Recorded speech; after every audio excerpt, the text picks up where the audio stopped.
What up, Screen Fiends? I'm GB, and you're tuned in to Headz TV, where we like to discuss all the wonderful things appearing on your movie and your TV screens.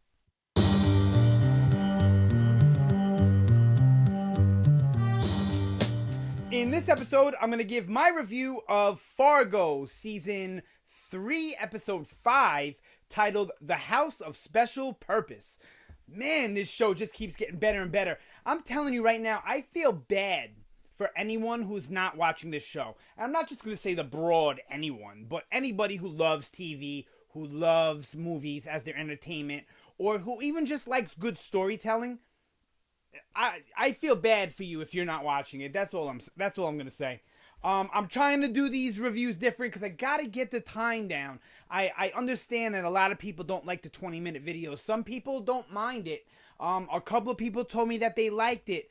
But I get less views when I have a video longer. So that leads me to believe that less people are into it. So let me stop wasting time and let me just get into it. All right, so we had Nikki and Ray's retaliation, right, for Emmett.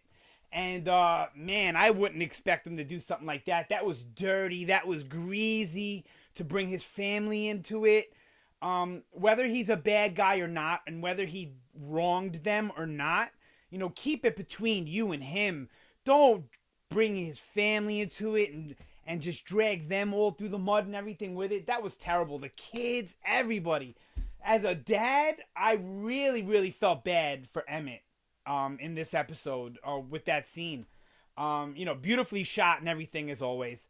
So we have the part of the episode is Emmett and Cy dealing with Nikki and Ray, while also trying to figure out still how to deal with Varga and his goons, who are, oh man, are they fantastic. Listen, very rare do you have characters that can make you laugh and scare you within the same scene, who can inflict the sense of fear for in the viewer for the other characters that are, involved in the scenes. And just all three of them are so good at it. Varga, I forget his name now, but like the Russian, Ukrainian dude, whatever he is, and then the Asian dude, all three of them, Mimo, are just completely terrifying, but funny at times also. And the writing in this show, the monologue that VM Varga has in the car with Emmett, and then the rubbing his pecker all over inside the size coffee cup, and then making him drink it. That whole forget about what's actually happening. Just the dialogue and the delivery from David Thewlis. Absolutely fantastic. The guy's amazing. And then the Russian had a really, really good bit of dialogue too, where it just goes to the writing and the performances as like kudos. You just want to applaud and clap. I was glued to this episode. This is by far the best episode of the season. And then we had, Cy dealing with, Nikki and Ray with dealing with Nikki. And I knew that wasn't going anywhere good just from knowing Fargo and the way that these types of meetings go down usually.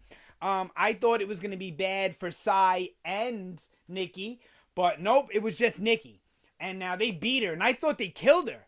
And then when you see, spoiler alert, that she's still alive coming around the car, I was puzzled at first, like, wow, she has nothing wrong with her face or anything, but they just beat her from the waist down. And I'm not sure why. I'm not sure what was their purpose. Obviously, they didn't want to kill her. They didn't mean to kill her. They were just trying to send a message and make a point to Cy and I guess Nikki and Ray to stop messing with Varga's business, even though they don't know they're messing with Varga's business, right? So I was a little confused at first, and I was like, wow. And then when you see her in the bathtub, even with the way she gets in the car, it starts to become more apparent that they beat her from the waist down, which is crazy, dude. I can't wait to see where that goes. I'll do a predictions. I'll try to do a predictions video after this one. I can't wait to see where that story goes. Now I guess I was wrong about Nikki. I thought she was playing Ray the whole time, but now that Ray lost his job and she's still with him, and she said yes to the proposal, I guess I should apologize to Nikki for thinking that she was up to no good, because it appears that she really does love Ray, unless she's still using him to get money, which is also a possibility in this world of Fargo. But I love those two characters. It's so fantastic, and Ewan McGregor is just, applause to Ewan McGregor. The way he plays both of these roles with a similarity that you would find amongst brothers, especially twins, but a difference to them where they feel like, I've said this before, Ewan McGregor's portrayal feels like two different characters. It feels like two different actors playing these roles. And, it's absolutely fantastic. If I could give him an Emmy every week, or if I could give him Performer of the Week every week, I would. And I could, but there's a lot of other great performers out there on this show that also deserve that. So, and then we didn't have as much of Gloria and the other police officer, whose name is Winnie. We didn't have much of them. I thought we were going to get more, but they're really serious about that investigation, and we really saw Gloria get about as gangster as the cops in the world of Fargo get. Where they just basically stand up to people, and you could tell by the performance, the face, the attitude that, they mean business and they're not prepared to take any shit, or any more shit anyway. So yeah, another fantastic episode all around. We got a little bit more insight into Varga and what he's after. He basically wants to absolve the company. He doesn't want partners. He doesn't want to just run his criminal enterprise through it. He wants to basically absorb it and take over the whole entire business. And maybe that was apparent to some of you, earlier on, but that really just became apparent to me between last episode and this one, that what he's after really is the whole business. And I'm sure he still needs a straight guy to run the show, but yeah. Fun episode. Love that whole scene with the coffee cup. That was definitely my favorite moment of this episode. There was not any moment of the episode that I was not happy with whatsoever. I keep looking for more ties into the movie, and I'm not getting any more yet. But sometimes I don't get them until I rewatch the whole season as like a binge. So hopefully I'm just missing stuff, and there's a lot more connections to prior seasons and the movie in there. So no least favorite moment. As far as the production goes, I'm giving it to FX. FX is let me just take a minute to applaud FX, because they are the most ballsy network on TV right now that's not cable, that's not HBO or Showtime or Stars.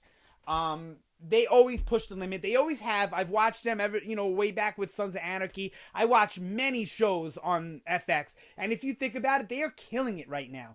Whereas HBO was my thing from season to season. They always had something on for me. FX, between last year and this year, it's like everything they put on sucks me in. I give it all a chance. Feud was fantastic. The People vs. OJ was fantastic. A lot of people didn't like this year's American Horror Story, but I liked it because it pushed the limits and it was different, and they switched it up. They're using adult language, adult themes. They don't skimp on the violence. They don't skimp on the sex. They give it to us, not too much to where people are saying, oh, it's all violence, it's all sex, it's all gore, it's all profanity. So they space it out well, but when they do it, look, I'm an adult. I like I don't mind PG-13 stuff, but I watch certain things for adult viewing. And right now, TV is where you get the best adult viewing. But a lot of the other networks are scared. I'm sorry, AMC, you're scared. You pushed the limit with Breaking Bad. But, with Walking Dead, you were pushing the limit, but now it seems that they got AMC shook, where AMC used to be a bold network, but season 7 of The Walking Dead, everything bold about it was in the first episode, But FX is just knocking it out of the park. Everything I've watched on their show in the past couple of years has been a winner to me, with the exceptions of The Americans. It just didn't grab me. But everything else, and Legion, I liked it, I enjoyed it, but is it the best TV out there? No. But everything else that they've been doing, and I'm so excited for Snowfall. The Strain they could have done much better with. I think that was one of their biggest slip and falls. but it's still watchable and it's still good and it's still better than a lot of crap that's on TV. So just kudos to FX. That's who gets my production standout of the week. As far as performance goes, I really want to give it to the Russian guy, because he was just so scary. Yeah, that's what I'm giving it to. I was torn because I really wanted to give it to David Thewlis this week, but I feel like I gave it to him once already. Not that I'm not going to give it to him again. And he was fantastic in this episode. And so was Sai. You know what? I'm going to share it. I'm giving 3 standouts of the week in this one. I'm giving it to David Thewlis, VM Varga. I'm giving it to the Russian guy, which I should have looked up his name. I believe his name is Yuri. Now it came to me. And I'm giving it to Michael Stuhlbarg as Sai. Because all 3 of them were just fantastic in this episode. Sai's fear was so believable, and his disgust with the coffee cup. I wanted to vomit. This show is amazing. Watch it. I know if you're watching this video, you're already watching the episodes. But tell your friends, tell your family, post on social media, get other people onto this show. This show needs to be talked about in more circles. This is one of the best shows I think I've ever seen on TV. And I truly believe that this season will be the superior season in Fargo so far. So sound off down below. That's it for this one. Oh, my review. 5 out of 5 this episode. It made me laugh. It made me feel scared and anxiety for the characters. It made me feel fear from some of the characters' portrayal. I believed everyone's portrayal of it. They didn't shy away from adult themes, adult language. They gave us violence without giving us violence. And that, to me, is always brilliant. Fargo's done it before. They did it in season 2. And look, I'm not saying I'm for violence against women, whatever, but violence in the story sometimes is necessary. Especially with a story like this where you're dealing with criminals. So the violence, the way that they do it off camera, but still the sound effects, the acting on Michael Stuhlbarg's face, the fear, the disgust on Michael Stuhlbarg, fantastic. And it makes it work. So 5 out of 5 on this one. FX is just knocking it out of the park. I want to write to them and tell them how great they are, but I know they probably get tons of fan letters, and who's gonna, listen to me, right? So, just make some noise about this show out there, Fargo. Make some noise about it. The show is fantastic. All right, that's it for this one. Sound off down below. Let me know what you thought about Fargo Season 3, Episode 5. Let me know what you think about the show in general as a whole. Let me know what you think about my review, my videos. Anything I could do to improve or make you stick around longer, make you want to watch more. Don't forget to like, share, subscribe if you like the content. And yep, that's it for this one. Thank you so much for watching. Always, always appreciated. Yep. That's it for this one. Again. Oh, man. I still got to get better with the closings. You guys have a great day. I will see you next time.